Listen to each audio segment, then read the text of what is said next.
Britain and Russia to defeat Bonaparte's France. Its monumental architecture sought to embed the nation's roots in a shared past.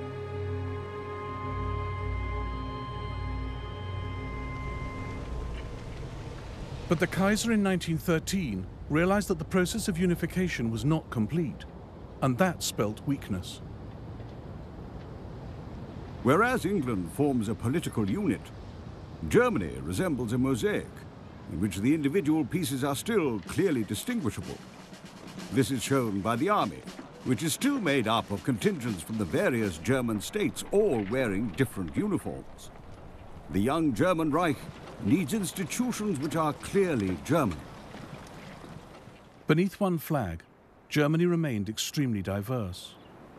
Catholic South and Protestant North, rural East and industrialized West.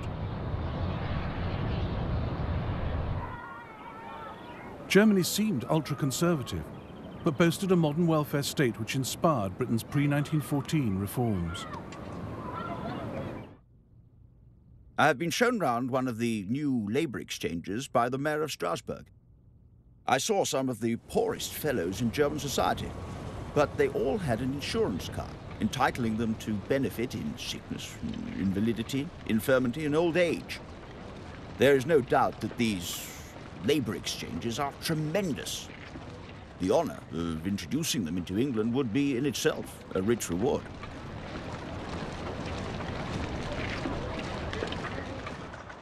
Men would die for Britain in the First World War who did not have the vote.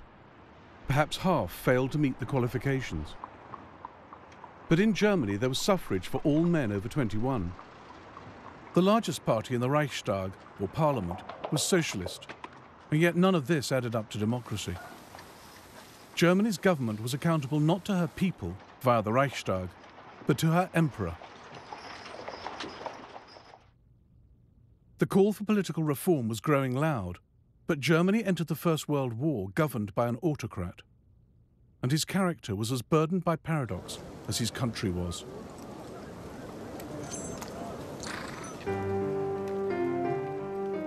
One day, the Kaiser is a soldier king, rigid, traditional. Suddenly, he's the reform king, embracing the worker as a brother. Next, he is the modern king, treating the past with contempt, regarding the factory as a temple, with electricity powering all of Germany.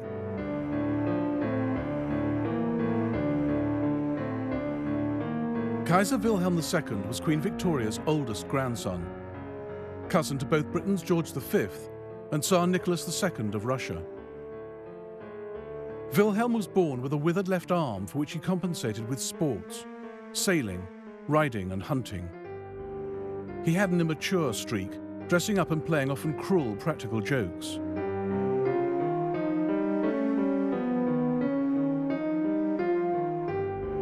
Wilhelm's right arm was incredibly powerful. With his rings turned inwards, he would squeeze the hands of visiting dignitaries so hard they would cry out.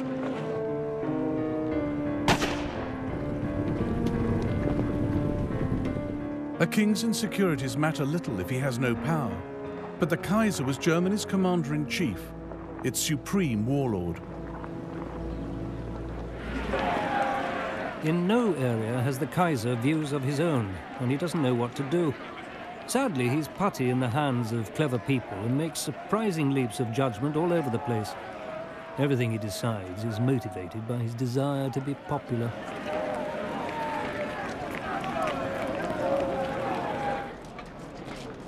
The Kaiser was most comfortable in the company of his officers. He was obsessed with uniforms and militarism.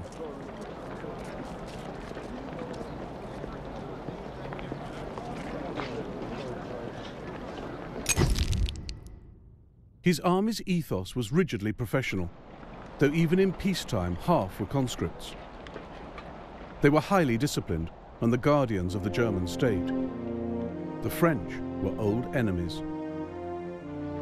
The last time they'd fought, in 1870, the French had used civilian snipers, franc-tireurs, against them. The German Chief of Staff's own uncle led that campaign, and passed on the crucial lesson to the German soldiers of 1914. International rules do not work when soldiers are in constant fear for their lives, worried that a civilian may pick up a rifle and shoot them. It must also be remembered that the greatest deed in war is the speedy ending of the war, and every means to that end must remain open. German troops going into Belgium and France used terror from the start. The civilian population, caught between the weight of historic fears and current military necessities, was not going to get the benefit of any doubt.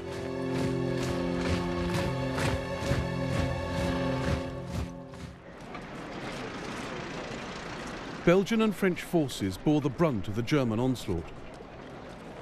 They were soon joined by British troops.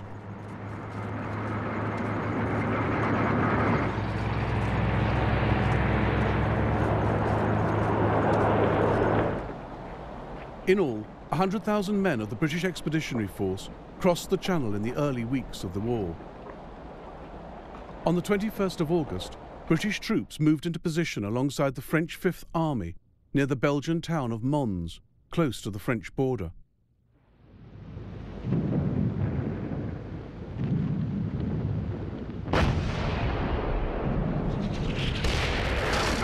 Two days later, the British, with 70,000 men, were hit by a German force 4 times the size.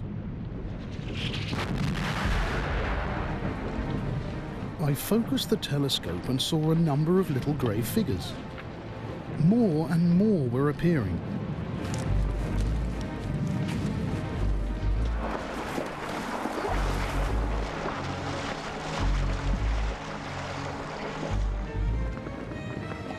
Women started to wail and rushed for home, followed by the men.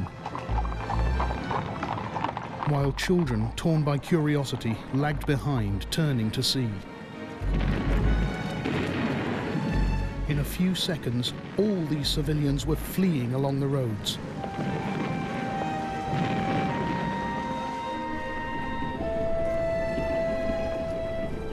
The Allies started an epic retreat south, just ahead of the German tidal wave.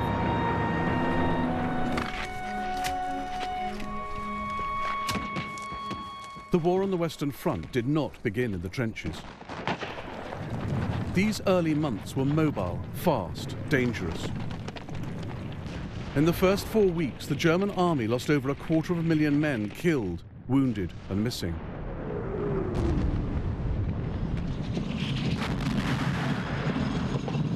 The front was constantly shifting, giving men no time to dig in. There was nowhere to hide in fields swept by machine guns and rapid-firing artillery.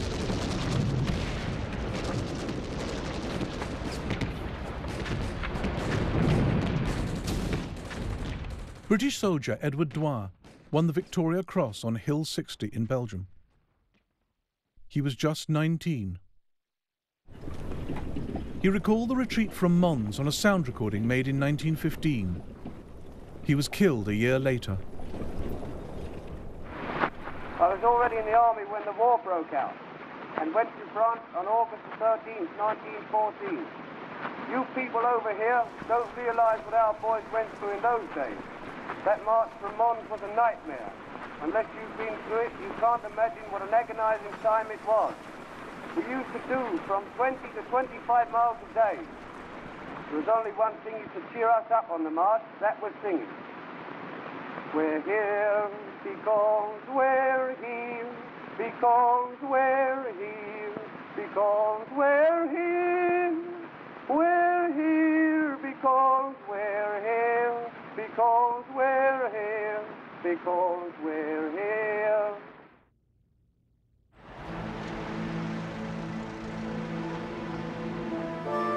France has just been the object of a violent and premeditated attack. She will be heroically defended by all her sons. Nothing will break their sacred union. Once again, she stands before the universe for liberty, justice, and reason. Vive la France!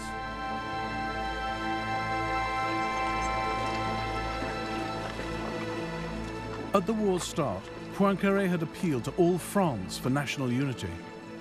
By the 2nd of September 1914, the Germans were just 30 miles from Paris, and the Sacred Union was starting to crack. Trenches were dug, sandbags filled, barricades erected. The government left the capital for Bordeaux, triggering a general exodus. 1 million Parisians, a third of its inhabitants, fled the city.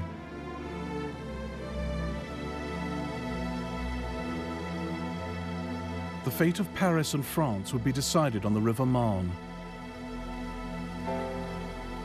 Fought along a 300-mile front, it was a battle France had to win.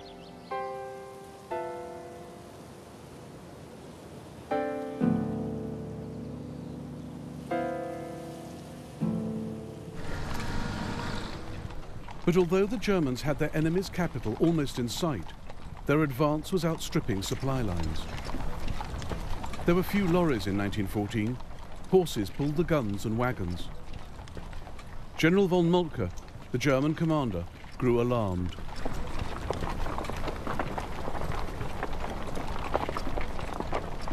We have hardly any horses left in the army which can take another step. We don't want to fool ourselves. We've had successes, but we're not victorious yet. Victory means annihilation of the enemy's resistance.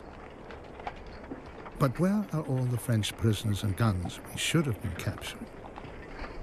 The French have retreated in a disciplined way according to a plan. The most difficult time lies ahead of us. The German right wing was sweeping down towards Paris. The French had detached troops from the east, moving them by rail to Paris to attack the Germans in their flank. The Allies now outnumbered the Germans and chose their moment to strike. As the Germans neared Paris, a dangerous gap opened up between their First and Second Armies. The British Expeditionary Force would be driven in like a wedge.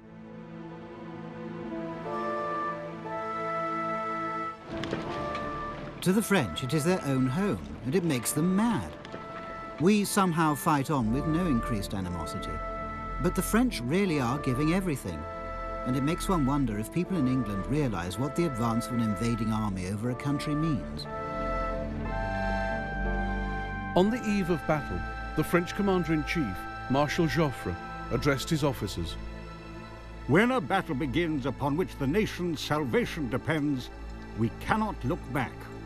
We must make every effort to attack and repel the enemy. Troops who can no longer advance must, at all cost, hold the captured ground and die rather than retreat. The Marne would consign the set-piece battle, fought on a single field in a day, to history. It was on the cusp between old warfare and new. Around Paris, great armies wheeled and manoeuvred as they had done for centuries. But to the east, the French dug trenches to defend their positions. Here, the battle lines would become static.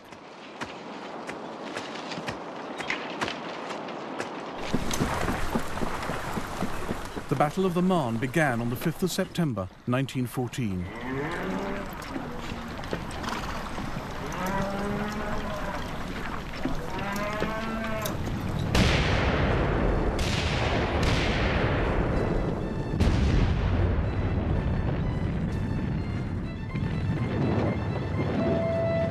The fighting has begun. French shells explode incessantly in front of us. We seek shelter in a sunken lane. Stomachs loudly remind us of our hunger. Constant shelling makes it impossible to reach up and fetch an apple. Some block their ears so as not to lose their nerve with the incessant machine gun fire. Our ranks are decimated. We cannot hold this position much longer.